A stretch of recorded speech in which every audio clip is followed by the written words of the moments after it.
MJ, you can't step foot here and then leave. That's a rule. You're gonna prove me wrong again. What are we doing? Hanging out. Great. Let's do that. You're supposed to bring the party, did you? Yeah. All right. We usually Friday somewhere. Right. You're welcome, Phil. I'm John, by the way. This is Brandon. Hot Seagull. Do you know what you like? Or no, it's not up. So Yours for their TC. Eli Petty, well, he is in that office. He first started with. Okay. Yeah. It was interesting. It was the first time I've ever met a team where someone took over and did a section. Yeah. That was weird to me when I worked there. Yeah. Lost lots of people. I don't have any. It's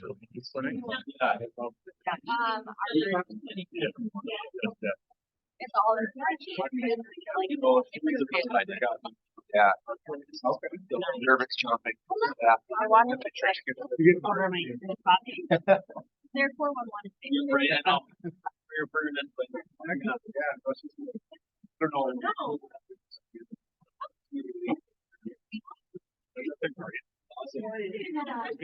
Thank you. Shoot revenue over, right? Second part for you.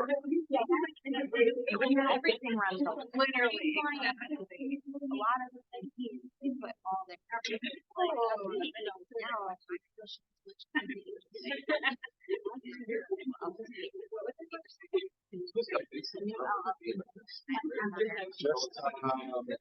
Last baseball market.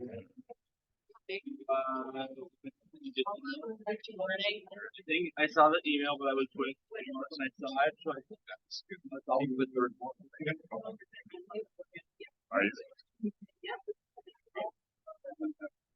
Yeah.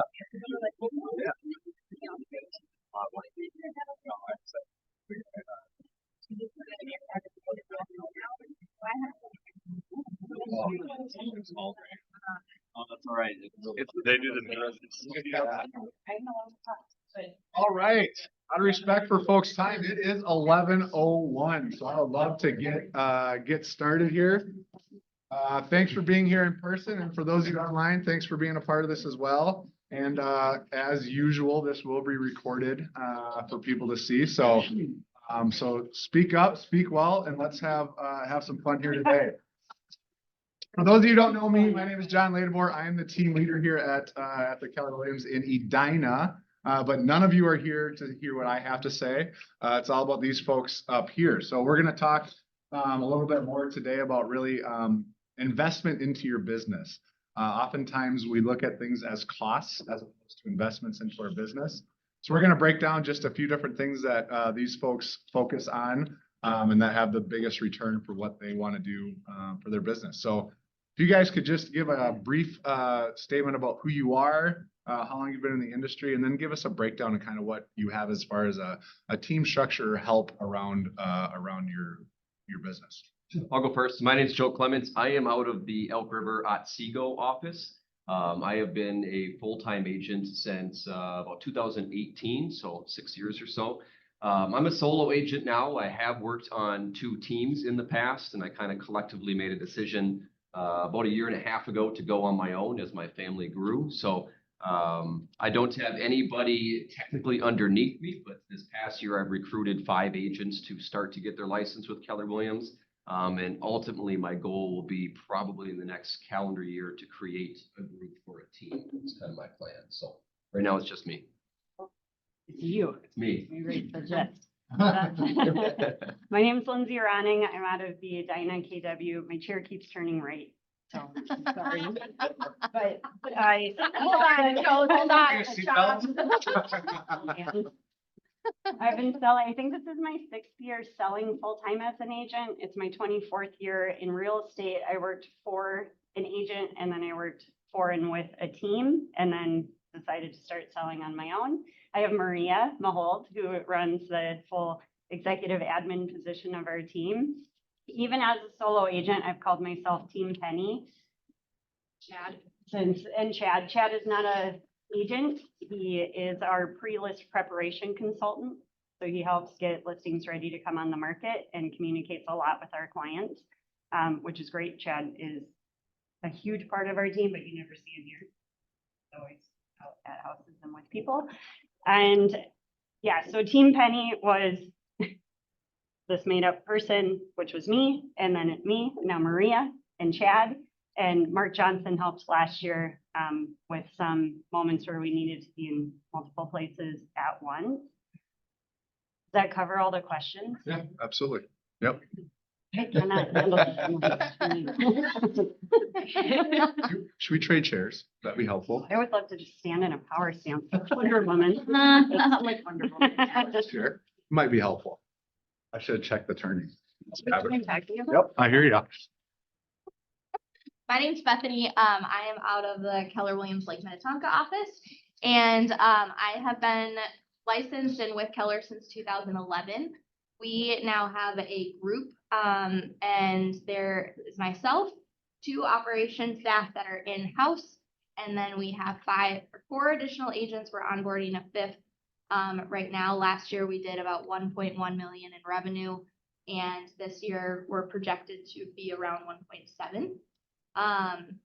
Yeah, and I'm just excited to share. I've been an individual agent. I've been an agent on someone's team. I have done what John does with being a team leader of a market center. So I've worn a lot of different hats, and truly believe I finally figured out what I want to be when I grow up. That's funny, that statement. Yeah, But it's true. I agree. I keep going home saying like, I'm generally a happy person, and I'm like, I'm a different level of happy these days. And it's because working with Maria Totally. and The right people. yeah. Absolutely.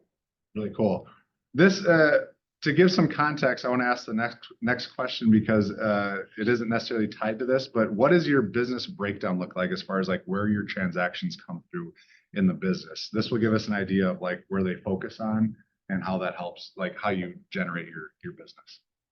So as of like buyers, sellers, or just where do we generate it from? Yeah, like is it Sphere? Is it online Gotcha. leads? Is it, where Sure. does that business come from? My business anyway, mine has transitioned quite heavily towards just my Sphere. So I think I tracked last year, gosh, almost 95% of my business was friends, family, repeat, or referral. I kind of, ironically, I don't pay for marketing per se, but we'll kind of get into it later as to what I do with my money. But I have just been so blessed with my business that I have had all my experiences from my friends and my family all believing in what I do, that I literally just use Facebook. So I post stuff on Facebook, my under contracts, close, that kind of stuff. And that generates people that spark this come right to my inbox, or they call me, text me. But I also have a really good following of probably 10 to 12 past clients who work in like nursing, EMT, and police officers who constantly just keep spreading my name. So that works out really well.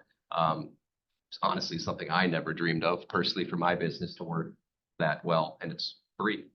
So You had said transition. Were you doing something different for a so when I while? worked, so when I was on real estate team, so the very first team I ever worked for was back in 2018. I didn't know anything at all. So it was kind of grind on the computer. I got leads here and there. I did new construction for about 2.5, 3 years. So that's kind of where I got my business in that degree. But I had to earn like that following, that sphere. I mean, I come from Annandale. In Annandale, I want to say there's probably 47 agents. It is in a 2,200 population town. It is chaos. So for a guy like me in a town full of agents who have been doing it for 3 decades, I really had to like go out and try to do different things. I'm also very fortunate that I don't just do real estate. So I'm the play-by-play voice of a hockey team in St. Cloud, have been for 15 years. So that really helps me. I kind of get free advertising, if you will. The production company puts my name all over a couple of shows that we do. My name's in the rink, so that really helps doing it that way. But the team that I was on that I just left, I was kind of the inside sales training director. So I kind of stepped away for a moment from business to guide and train other people. But then I realized that I want to be out in the field. And then my business just kind of blew up out of nowhere. I got to add that to my consulting lead generation, be the play-by-play guy for a local sports team. I also Love coach that. basketball too, so that helps. But yeah, there's a lot of stuff that Yeah. I just kind of do back of my mind that for free, I guess, I push out, always wearing my logo. Very cool.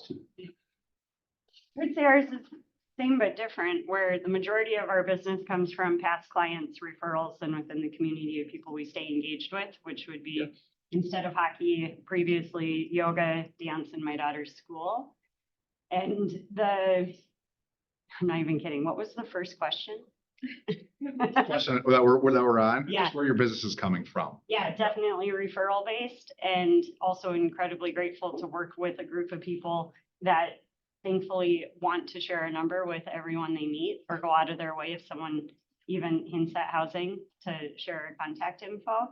And the background, the part that's same that but different is when you came into the industry. So having worked for someone for 17 years, people would constantly ask, we know you're in real estate. What are you doing in real estate? So from that, there was a network created.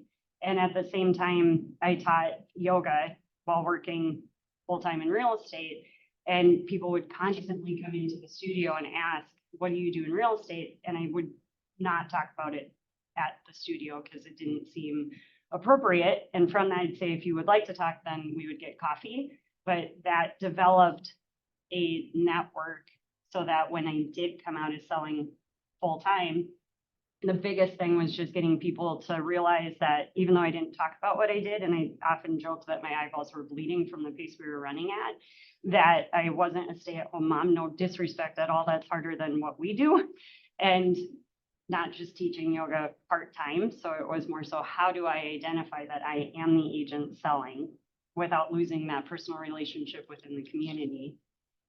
Which is, just being respectful of people's time and space, and then not being too passive that they don't know you want to work with them. So trying to be incredibly tactful on navigating those conversations. Our top sources of business is similar. So sphere referral, past client repeat, and then past client referral. After those, our number 2 source of business was open houses last year. And our number 3 source of business was agent referrals from agents across the country.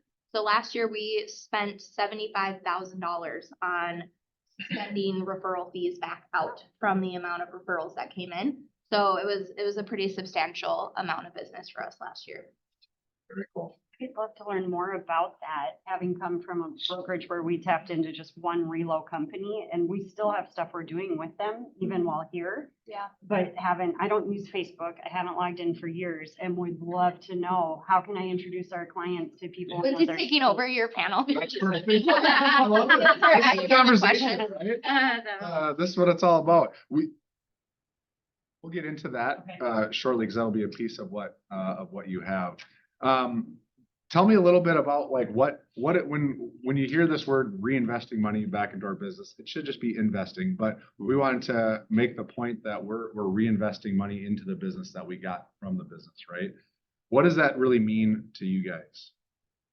Or how does it play out in your business? I think it's going to look really different depending on how big your business is and how long you've been in the business. Here's what I mean by that.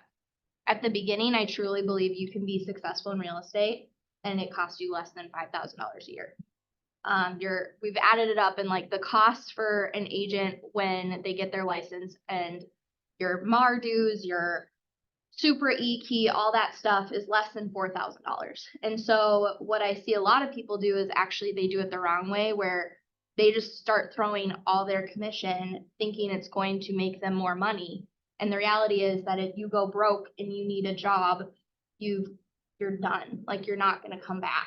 And so what I just taught a class on this yesterday, where I believe if you start with a database of 200 names and one piece of contact information, you commit to doing 1 to 2 open houses a week, and you commit to building your pipeline. And I don't care how that looks. Like, our team doesn't cold call. We don't circle prospect. Like, I know a lot of people that works for them. I think my agents would quit if I said they had to start doing that. Like, they'd be like, peace out, we're going somewhere else. But instead, what we figured out is for each of them, how do they still add to their database? So like Alyssa on our team, she is like dominates these Facebook mom groups, and she adds people to her database that way. Kimberly on our team is a part of NABO, like the Women's Small Business Owner Network. So like, find something that you can build those connections so your list of 200 grows. But I actually don't believe you need to reinvest at the beginning. Then eventually, as your business grows and you can pay yourself a salary and you can live within means, right? Then you start making those decisions to scale your business. But I see way too many people go sponsor things and pay for things or treat their clients to dinner when I'm like, you can barely buy yourself dinner. You shouldn't be taking your clients out to eat. Like, you can be super successful and not spend money. How does it look today? Is I follow what's called the Profit First model. I highly recommend reading that book. It's called Profit First. I probably read it once every 2 years. And essentially, how I break each commission check down, now it's a little bit different because of how big we've gotten. But essentially what I would do if I were you is I would do 10%. Let's just say your commission check is $10,000. 10% is $1,000. That goes into a savings account called Profit. 20% goes into a separate savings account called Taxes. 30% goes into what are going to be your operational expenses, and you're going to use a debit card, and you're not going to get business debt, and you're going to pay for all of your expenses that way. And then fourth is 40% goes into your owner's compensation, and that's how you pay yourself. And following that model, I got myself out of a huge financial rut and was able to start investing in real estate because I don't touch the profit. The profit is only for reinvesting in, not the business. That's what the operational expenses is. The profit is to reinvest in my wealth so that I can grow that and I'm not as reliant on my real estate income. That's really cool. And a point I want to make Mic is drop. I know, I was. Yeah. I'm out.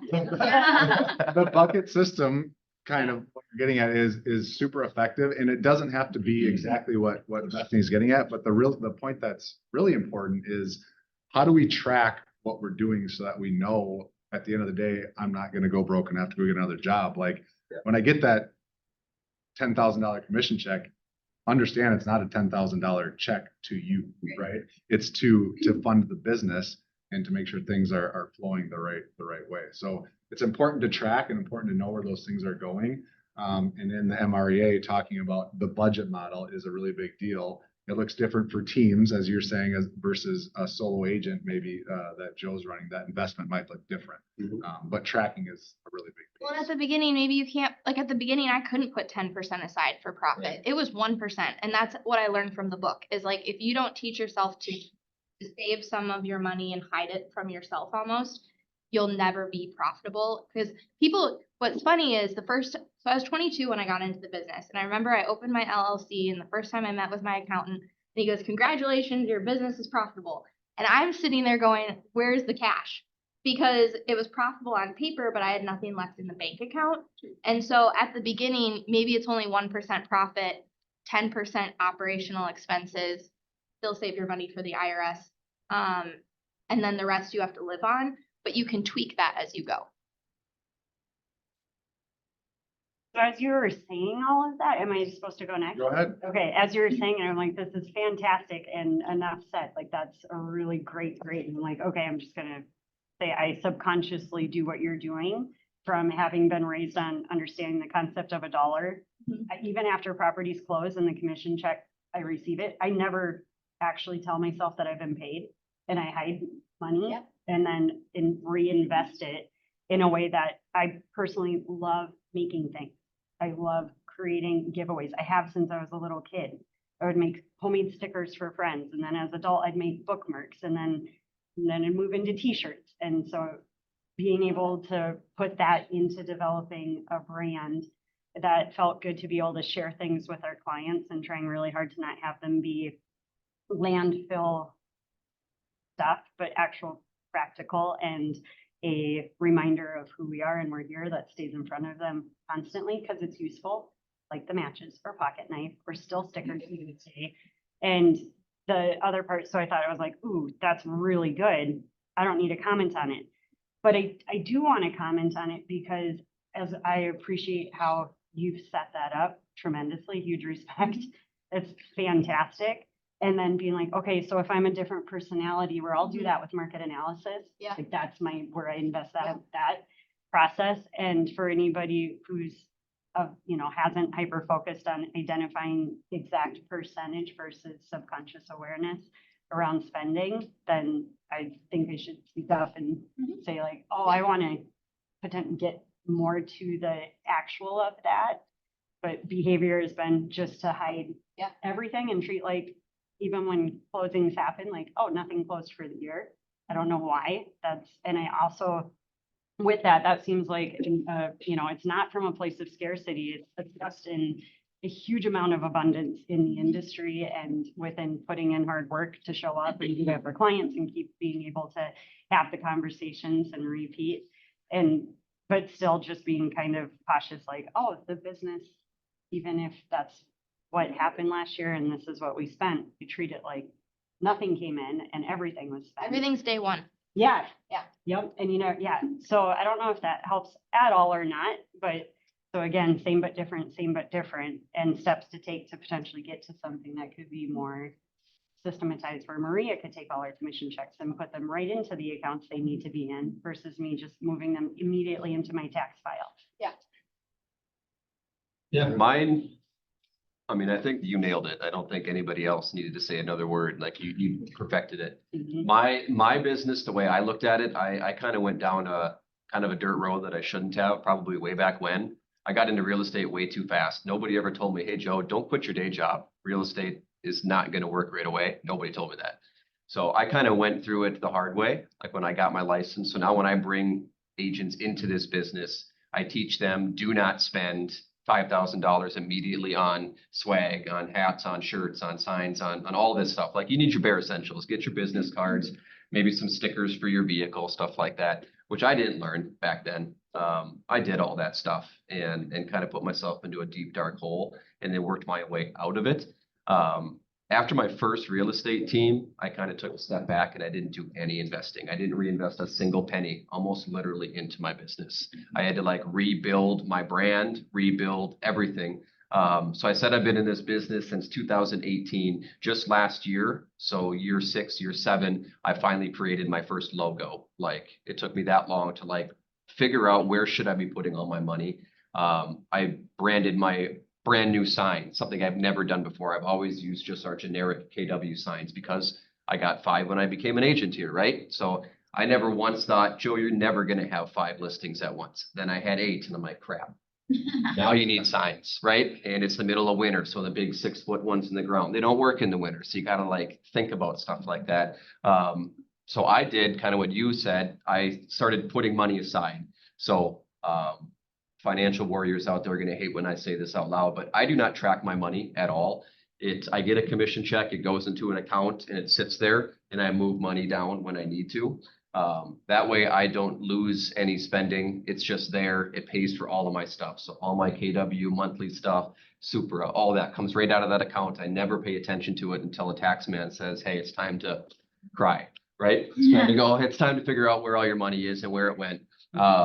But last year, so truthfully, last year was the first year I really started to track and reinvest my money into my community. So anybody who knows me, I kind of go on a train and just go. So I'm going to go on like a little bit of a weird path here, but reinvesting into my business means one of probably 5 or 6 things. So the branding was my number one thing that I wanted to get into control. I wanted everybody to know who I was. As super simple stuff. You don't need to spend 10 grand on branding. I have license plate covers that have my slogan, which is Grow with Joe. And it has our KW logo on there. I can't tell you how many agents, not only in our office, but like Edina and Coldwell, that will snap a picture of it and send it to me. Where did you get that? That's such a smart idea. It's free advertising. So if agents are saying, hey, that's kind of cool, what is a consumer thinking? Because let's be honest, we drive around and we see people with their trucks and their cars fully stickered, and we might make a joke about it, but you're talking about it. It works, right? So doing little simple stuff like that. But me, when I reinvest into things that I do personally. So me, I'm a basketball coach for the youth at my high school. I coach 6th grade boys. So when we go out and do that, I sponsor tournaments. So it's kind of like a silent thing, but at the beginning of the year, some of my parents, like I have one of my boys, his dad's a plumber. So the plumbers, he's doing 2 or 3 games, and I make sure that I broadcast out there that Reich's Plumbing is donating this game. Joe Clements Real Estate is doing these 2 games. So it benefits me as a coach because now I get to take my kids to 2 more games, and it's also affecting my business. Whereas my hockey team, my brand does our weekly show. So it goes out there every single day. The host says this show is sponsored by my brand. So it's just kind of silent, costs very little to nothing at all. I mean, the basketball is $330 for 1 day. Really, really simple. And then you get into like the big stuff. So this might be off topic and we might get to it later, but I've been a Minnesota Wild and a Minnesota Twins season ticket holder since 2009. So it runs me, I don't know, 20 grand, somewhere in there for all those tickets, but I donate them back to my clients. So if I have a client who closes, I donate that money. And I have that essentially as a write-off. It is what it is, but it's kind of easy stuff like that because I get them to go to the game, and all I do is ask them to tag me in their photo. That's all I do. So they go there, they go to a Wild game, whether we win or lose. They tag my line in there, and everybody gets to see. That's one thing that I did. Is there going to be a point we're going to do giveaways, or do you want me to go into that now? Well, we can talk about kind of the reinvestment. I'm going to skip over a couple of these, but going right into like what your main reinvestment for your business is. Yeah. Go ahead. So, yeah. So my main thing, if you put $1.01 to it, is my sporting event stuff. So I mean, I spend a ton of money for personal pleasure to the Minnesota Wild and Twins, but Or pain. That's why I donate them because they don't do very well. But it's there's a lot of people out there. I mean, the tickets to get to these events are so darn expensive now that people are not spending the money. You know, honestly, since COVID, it has been a drastic downfall. But it's nice for my business because it gets people out of the house. They can go do these things. They can experience it with their family. And then just getting a simple tag costs free $99 just to get a tag, absolutely free. But my biggest giveaway is I do give away a pair of tickets to a Wild game every year. I think last year I had over 300 people register for it, which I thought was really kind of neat. And I think the year prior to that, it was like 200. So to increase that in 1 year was pretty neat. But what I always recommend doing is I'm a big advocate for shop local. Like my small town, we have a lot of really cool things. We got the liquor store, we got a meat store, ice cream shop. Like I do a giveaway every month. So 12 months out of the year, I give away something and it's super cheap. So I will do normally this year, it never really happened, but I'll do when is the ice out on Pleasant Lake in Annandale. Whoever gets this right gets a $25 gift card to Petty Brothers Meats, and Petty Brothers Meats will always match my donation with some sort of meatloaf or a soup or something like that. But that kind of gets your name into the community, and it gets my name out there as well. For what, $25? It's nothing. So like Bethany was saying, you don't need to invest all this money. You can invest $1,000, literally $1,200 a year. $100 a month will get you business if you do it the right way. But there has been a lot of stuff I have invested in that's failed, but I still do it because I'm a believer that if it doesn't work in the first year, give it another 2-3 years. And my biggest one is I sponsor a golf course right by my house in town. Have my name on the cards, go out there and golf. I don't think I've ever gotten any business. I just get a lot of Snapchats that say, God, I suck at golf, and there's your face. This is fun. So stuff. I mean, it's kind of cool to get those. People think about it and see your face out there, but don't. And I would be terrified to have my face on a bus bench. Yeah. One of the things I heard, and I think it'll come out with you two as well, as much as I know what you guys do, is the word is community, right? There's segments of community that you've invested in, whether it's time with coaching and with the, not necessarily financially, and then the community with the shop local and that type of stuff. Like creating those communities and investing in what that looks like sounds like it's been a really good. Yeah. And you kind of have to. I mean, I don't know where most agents reside, but I have just always had that hard thing. Like I said earlier, it's somewhere just close to 50 agents in my small town. And they're all agents who've been doing this for decades. So how do you go into business as a guy? I mean, I was pretty well known as an athlete in my town, but once you get out of the athlete phase, people forget who you are. We have 2 huge agencies in town right off of Highway 55. And when you drive into town, bam, they're right there. So when people come into Annandale, they go, who should I find for a real estate agent? And they see Oak Realty, who's been doing it since 1968. how do you get like your brand to trump an Oak Realty? And it's just getting into the town. So you walk into like the marketplace, you got 50 agents with their business cards up in there. That's great. You know, how do you get yourself to be like one step more? For example, the coffee shop, every now and then, I think 1 or 2 months out of the year, I put my brand on the little coffee cup holder. So does that work? You get people who are at the coffee shop all day, every day. Coffee keeps us going. They see your name, that works. But I'm not the only businessman who does that. But it's trying to be just a little bit different. Like you have to get more than just the magazine that says, I've been doing this since 1968. You just got to be more present in your own community. And that's the hardest thing that I've tried to find is what's that niche in my town that I could do now that I'm no longer that baseball player. I'm a real estate agent. How do you get to that next level? And I'm honestly still trying to figure it out, but I think that's a good thing, Yep. right? Evolution. So you had skipped into that. Just talk a little more about what your investment into your business currently is, or over the last 12 months. Community, exactly that. So we host events. And it's because we love our clients. We don't get to see them as much as we would like to. You go from having constant conversations for 3 to 6 months, and then they close and you want to say hi, but you want them to get moved in, settled, back to work. So trying not to disrupt them in that flow, but stay like, we're here for you. We love you. We'd love to see you again. So Saturday night this last weekend, this was a ton of fun. Highly recommend it. We co-branded with our movers. So the moving company, Mini Movers, highly recommend. They sponsored a pickleball tournament with us and we gave branded swag. The event cost, we had, if you estimate 70 people, 48 people played in the tournament from past clients.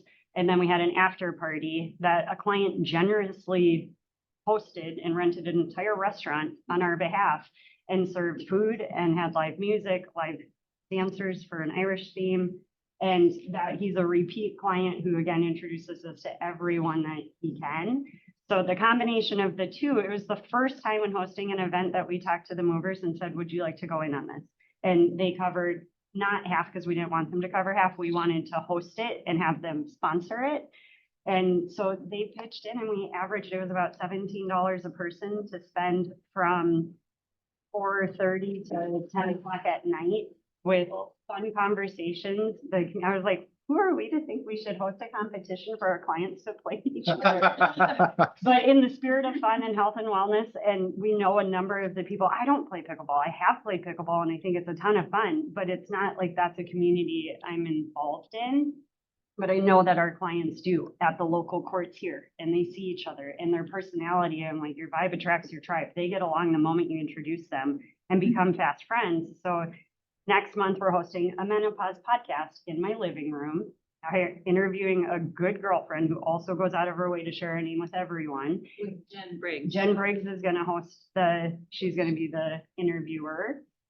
And we're inviting all of our clients to come learn about the basics of menopause and how to stay in your career as a female woman going through new changes.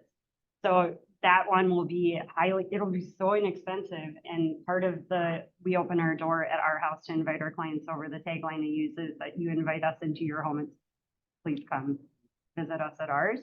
And so that we have that event. And then in the summer, I'm going to teach a yoga class in our backyard again. So we invite everyone to come over. We hire my mom to decorate and set out food and get everything ready. Super low expense, few hours of true community with like-minded people, and then fantastic conversations. And then we host, we did this last year. It was the biggest, not fail. It wasn't a fail. And I stand by it. I should have known how to hire a photographer better because we're used to real estate photography, not headshots. We did a family photo event at my house and I could have hired the photographer for 2 hours instead of 8. So this next year I can cut our cost by like the 6th. And that will be, but I also at the end of the day looked at it, I'm like, we had people in our home for 8 hours, which was wonderfully exhausting.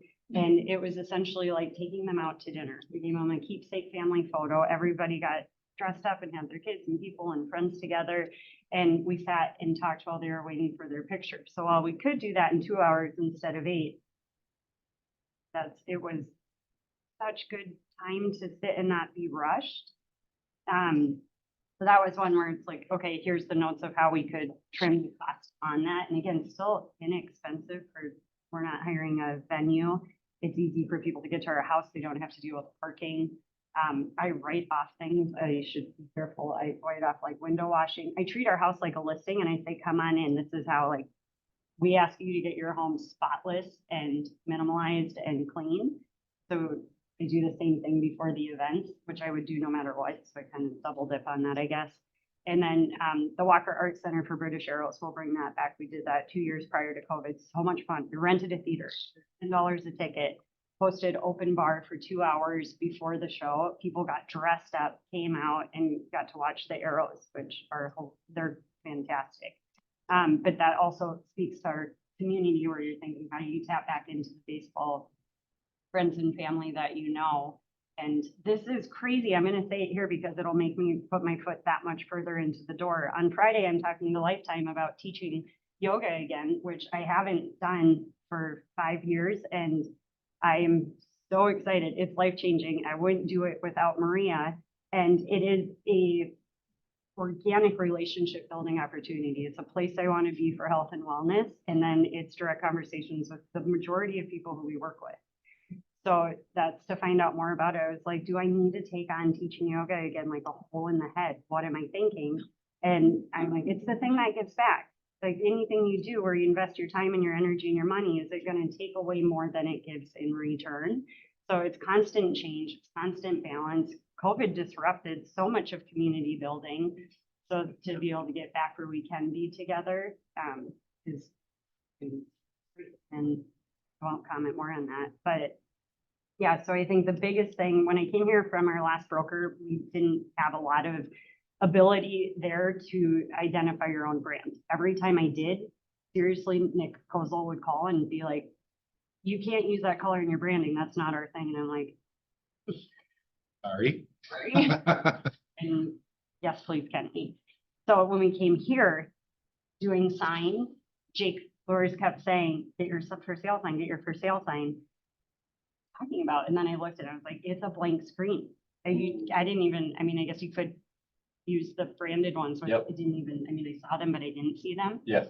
And which is probably, I love making things. So that was one where you can dial in your brand. One thing for speaking to that on everything that we invest into the business is if you laid out every source of material, any letter we send to a client, any event we host, any marketing piece for a home, or listing presentation, the closing gift, you laid them on a table, our goal is that they all match. So the investment in the consistency and setting really strict guidelines on, you can't go off script. Here's the font we use, the colors we use, the spacing for, which makes it so much easier to not have to start from scratch every single time.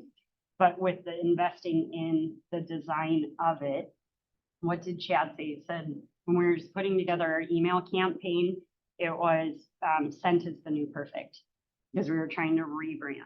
We no longer had the same guidelines at our last office. And I was like, okay, we can keep dialing it in. So big things that I'm trying right now personally to embrace are try things.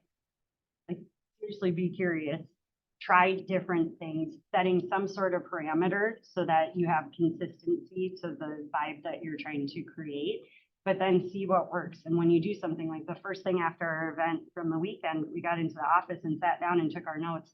Here are the 4 things we do different next year while it's fresh. How can we save? Is there anything we could do different for the budget on it? Which I think was a pretty thin or lean budget for what that was. And those events also create endless opportunities to contact your clients and say, hi, we miss you. Can you come do this? And if you can't, we get it. Schedules are busy. But typically that one conversation leads into 5 to 7. Yep. And so it's, more passive lead generating, which is my style. And that's not everyone's. And there's so many different avenues you can take that not saying what we're doing is right. But finding what works for you, being curious to try new things, taking notes so that you can keep that consistency, and then setting your guidelines, I think have been helpful to try and create a brand. Yeah. The event isn't about the event, right? It's about all the communication beforehand and all the communication afterward and all the fun and the memories that are created. That's really truly what it is about. The event is just the piece that holds that kind of together. So And we only do those because we want to. Yeah. We're not events are a lot of work. I mean, especially doing a bracket where you have to have an exact number of people play at an Oh, yeah. exact time and you I have. was gonna say, way to have 48. That's a good number. That's Thank you. perfect, yeah. But that, super grateful. I mean, 48, I'd be happy if we had 4. Yeah. And we had 2 people we had to contact on our own. And that was it, because 2 people dropped out the day before and said, oh, we realized we're not gonna be back in town in time. And I was like, you have to be, you're on court for it. You're back. And- Love that. But, yeah, if that helps. Okay. Bethany? One thing, so when I became a Keller Williams team leader, I had a small team. It was my brother, myself, and an admin, and we were just bringing on another agent. And I was trying to think of, how do I go all in on this other career and not let the business die, quite frankly. And I was thinking about accountability, because we do a 36 touch, so just like Keller Williams teaches, in the lead generation model. And long story short, I realized that we're not accountable most of the time. I'll speak for myself. We're not accountable to our families, because they're the first people we cancel dinner with when a client wants to see a house. We're not accountable to our coaches, because how many times have you showed up to a coaching or accountability meeting and not done what you said you were going to do? The list goes on. But I realized, but who I am accountable to is my clients. If I tell my clients I'm going to do something, I always do it. So that was the first year we created this calendar that I'm happy to pass around. And this now is like our accountability tool we use every year. So our operations team and I map out the entire year's events. Nice. And this holds us accountable to doing it. And so all of our events, including like we do home buyer seminars every month, everything is mapped out in here, which then we can't produce these and then not do it. So that has worked really well for us. So we do 4 in-person like client appreciation events a year, and we target all of our marketing around that. And then the big one is in September. We do what's called Portraits in the Park. We had over 500 people there last year. I think this will be the last year we'll do that in one day. I think next year we'll actually have to do 2, like a North Metro and a South Metro. That event cost me $17,000, but I had $10,000 of sponsorship money. This year we'll probably be able to cover the entire event with sponsorship money, because one thing that I've really paid attention to is I had a business coach tell me a while ago, he goes, you need to be the new Angie's List. Like, if anyone needs anything real estate related, you want them calling you. And so now I've purposely and intentionally changed a lot of my conversations and our marketing to be that. And we now track every time. It's just in we use Slack for communication on our team. We have a channel literally dedicated to when I refer someone. So like I referred so-and-so to our Weldon Sons Plumbing, and our virtual assistant will keep all of that tracked. So I wasn't just going to title and vendors. I was going to our plumber, our egress window guy, our movers, are like, and when you can say, I teed up X amount of conversations for you this last year, like my contractor, I got him a $300,000 remodel. Like when I asked him for money, he's like, no brainer.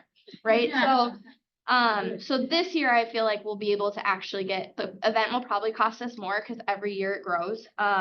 So I'm budgeting $20,000 for that event, and now we need to get $20,000 in sponsorship. So, yeah, that's kind of what we base everything off of, is that calendar. The nice part about that is then we're not trying, like I have a tendency to hear of something or think of something and then want to put it into action right away, which God bless our operations team. But this keeps me from doing that and being a lot more organized around, like, we constantly have a document going for next year. So it's, as I think of things, we don't have the opportunity to do it this year, but what would it look like if when we're business planning for next year, is there space for us to add some of those things? There's a couple like social media giveaways on the calendar. So like every month is different. We've realized we don't have people show up to events in June and July, so we no longer host them then. It's just a really busy time of year for people. And so, yeah, those months are very bare, but everything else is pretty packed. There's the real estate market. Who receives your calendar? List of about 1,300 people. So the calendar production itself is not cheap. What's even more expensive is mailing it. So, but I mean, I literally have people where if they don't get it on time, like they're like stressed out. Like they're like, where's your calendar? Or I will have some people be like, can I please have 2 this year? So I know they get used. And it's, yeah, I mean, it's a good touch point for us. That's awesome. I love that accountability piece. That's It, really cool. it truly, I mean, it started, so just to be super clear, like everything, it builds every year you do it. Our first one did not look like this. Like I should really try to find our first one just to like show, like the first one kind of looked like crap.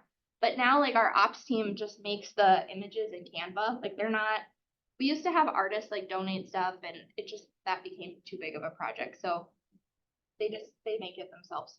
To your credit, I use not your calendar, but the checklist of what that is in some appointments, because it's like you do spell it out before the year, and the accountability piece I think is a super important piece to see in that. So that's really cool. Yeah, so like when we get, so we actually still have 2023 calendars in print in our office because now when we get referred, like a referral from an agent out of state, my gift to them is we mail them our 2023 calendar with a copy of our 36 touch plan.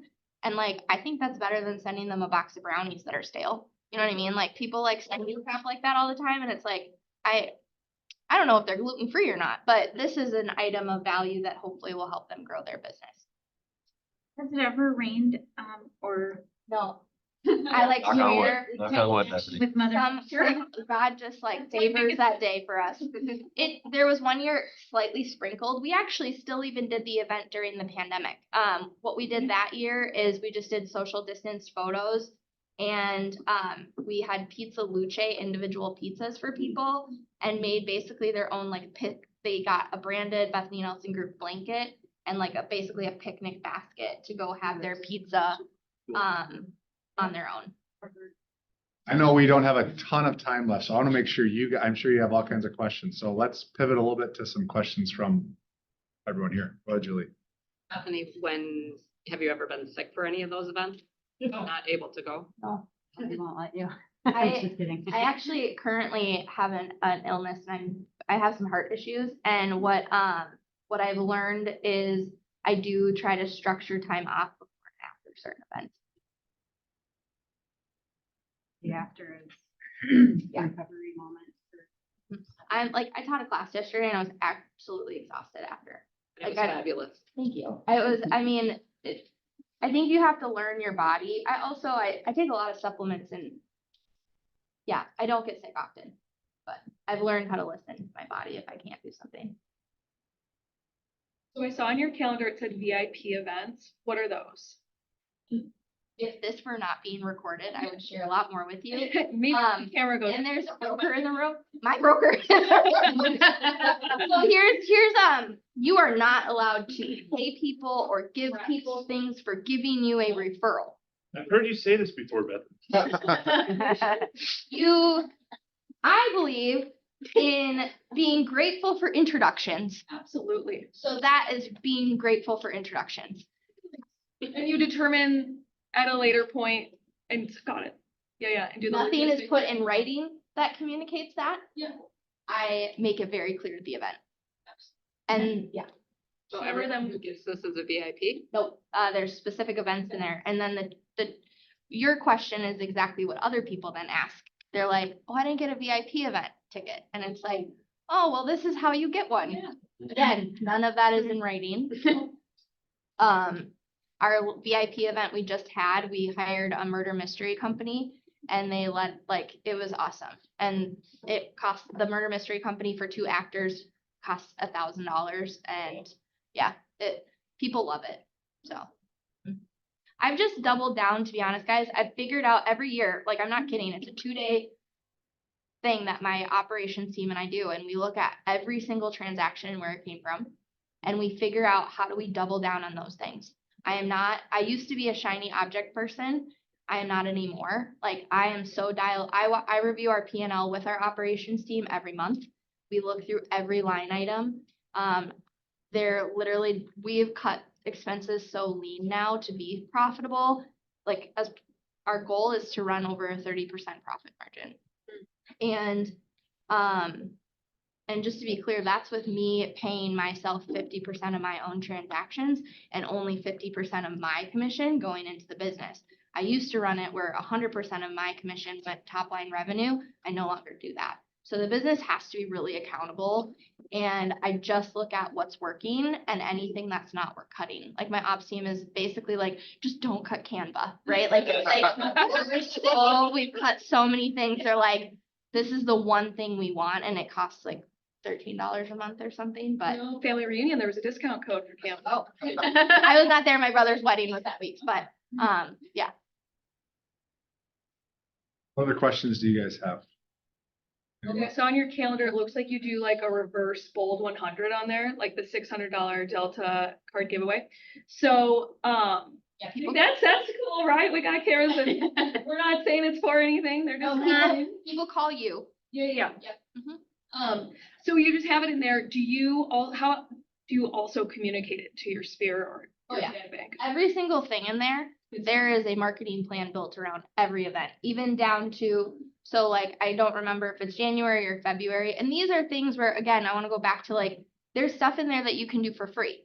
So one, you could do home buyer seminars in your market center. Like we do them at breweries, you could do them at a market center. Two, I don't remember if it's January or February, but we always reach out to everyone that bought or sold a house with us the year prior and provide them with a copy of their Alta. Because it's like, they don't remember where that packet of paper is and everything's electronic anyway. So, hey, here's an electronic copy of your Alta for preparation for your taxes. That costs you nothing. Like there are so many things that you can do that are touch points, but everything in there has text messages, emails, and phone calls attached to it. Every third Thursday, my real estate team gets together from 4 to 6 p.m. We actually host it in our market center. Anyone's willing to come, or like we're invited is what I mean. And we call for whatever that next month. So we're always calling a month out from what that is. Next Thursday. What is it? It's just call night. Oh, So we call call night. it call night I from thought 4 you were to 6. planning the next month. Okay. No, it's I don't even know what next month is because that's how, to be frank, I don't even plan it anymore. Like our ops team handles all of it. So Where did you three invest and realize bad investment in your business? So I haven't really had a bad investment yet, but I've been very like centralized as to where my money goes. I've thought about bad because I've been the guy that's like, hey, I should wrap my brand new Tundra with my face. No, let's not do that, right? But I wouldn't even call it, like I said earlier, the only thing that I've done that has not come to fruition to me, besides it being somewhat of a joke, is my face on the golf carts, like on the GPS screen. But it's $300 a year, so it's like nothing. But I guess I'm kind of lucky. I really can't think of anything that has been a waste of money. I feel lucky too. I'm a frugal spender, super conservative financially, so I think that fuels it. But the photography, that's the biggest one that comes to mind. But it was also the first time I had hosted it and something I had wanted to do for years.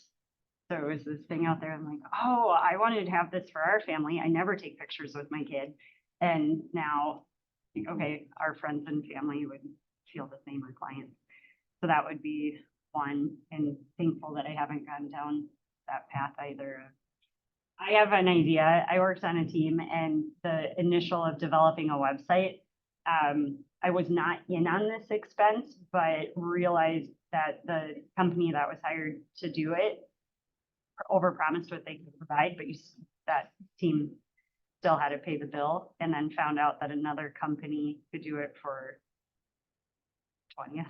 I mean, it was a massive, so I offered and volunteered to go in on the expense with that, and then we restructured and decided to brand completely different. So then that wasn't, I didn't actually get myself in the hot seat for that one, but making sure when you're doing data or trying to implement new technology, that if you are the company you're hiring, can create what you're asking them for at the appropriate cost.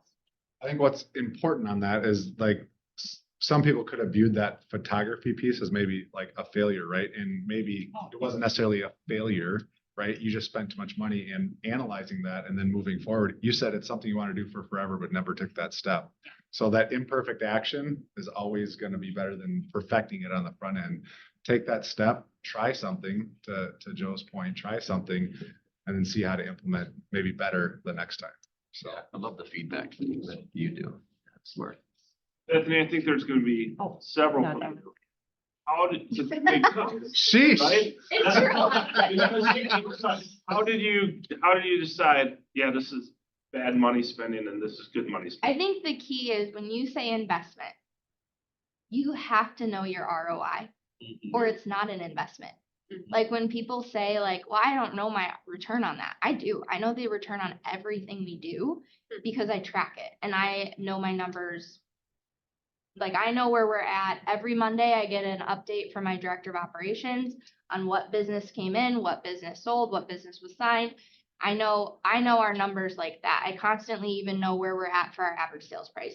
And so when I'm looking at, was that a bad investment? If the ROI isn't 2 or more, personally, it was probably a bad investment. The other thing I would say is it an ego-driven investment? Because that's probably where I get myself in the most trouble. And what I mean by that is sometimes it's like, I want to do something that's my P&L has not given me permission to, my business has not earned the right to, because it makes us look good. And I've learned that I need to get over that. Like there are things that quite frankly, your clients don't care about that you think they care about. That's really more about you and you wanting your logo on something or whatever that might look like. I would actually say the biggest mistakes I've made have usually involved not hiring leverage soon enough. So, not hiring a bookkeeper to manage my books way sooner, not leveraging out house cleaning at my home. Like if you're not ready to hire an assistant or a director of operations or someone to help you with your team, there's other things that you probably need to get off your plate that you can't do it all and build a big real estate business, in my opinion. So are there like I've never really bought into like internet leads. Now internet leads will probably be our 3rd source of business this year. All we're doing is running Facebook ads around our listings. It costs us $53 for each ad, and we've gotten anywhere from 20 to 50 leads per ad. We just signed a $750 listing in Plymouth. Wayzata Schools at a 6.5% commission rate. That was from Facebook ad. So, but I know those numbers. Like I'm evaluating them. Is this worth the cost? Do just sold postcards fall into that surrounding a listing or in a farm area, fall into that ego-driven? I mean, Do it. we are just actually implementing them. And here's the thing, like we're putting 3 listings live this weekend. We'll see how it goes. And then if it doesn't go well, then we won't keep doing it. But we haven't been doing it. What about you two? I do not do it. No, it's kind of funny because I've taken so many good bits of information from teams, such as like Bethany's saying here, and teams I've worked on, we used to do that. I never saw the value of it because I never saw if it came to fruition, never knew if it worked. But as I get older in this business and I start creating a team, I start telling the agents, hey, we just sold this house in this neighborhood, like Clearwater. There's this Cedar South development that gets probably 30 listings a year. And there's like 5 of us who get in there. So send out a postcard. How much does it cost you? 70 cents a postcard. Costs you more to mail it usually, right? But I don't. And I look back at myself, my gosh, why don't I do that? It's such an easy touch point to do it. You guys remember the golden letter 2 years ago? Okay, I did that and I spent so much time. I bet I spent 2 months handwriting letters, handwriting addresses, and I mailed probably 650 to 3 lakes around my house. Guess how many responses I got? 0. I was so mad at myself and so mad that it didn't work. I just completely got out of the whole mailing thing. But I know they work, but I just like contradict what I said earlier. Like I shouldn't give up. Like just because it didn't work the first time. Because let's be honest, if one person called, my lake's average sales price is 800 grand in my town. If one person would have came up to me and said, yep, I'd love for you to come look at my house. And if I got the listing, I'd have a completely different tune coming out, right? But- maybe you will this year. That's just it. Well, I have a little thing, I wouldn't call it the golden letter that I do.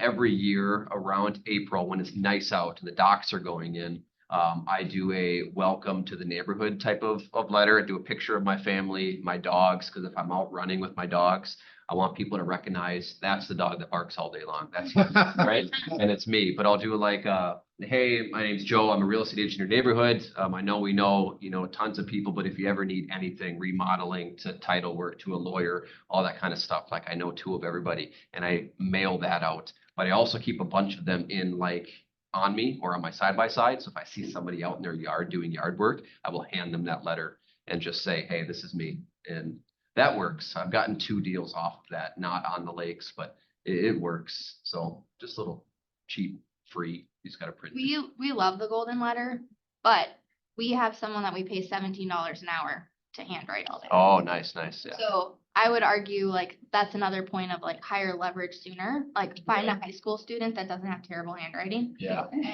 and find someone that can write them for you. Cause I don't believe that's the best use of Right. your 100%. time. Yeah. But I do think they work. And that was just misdirection from the previous team that I was on. They made us do all of those by ourselves. I'm like, okay, we have admin, but okay, I'll do it. Yeah. So. Right on. Well, we are at an hour. We're at 12 o'clock. I would like 2 ahas from the group on what you guys pulled away or one thing you'd like to implement.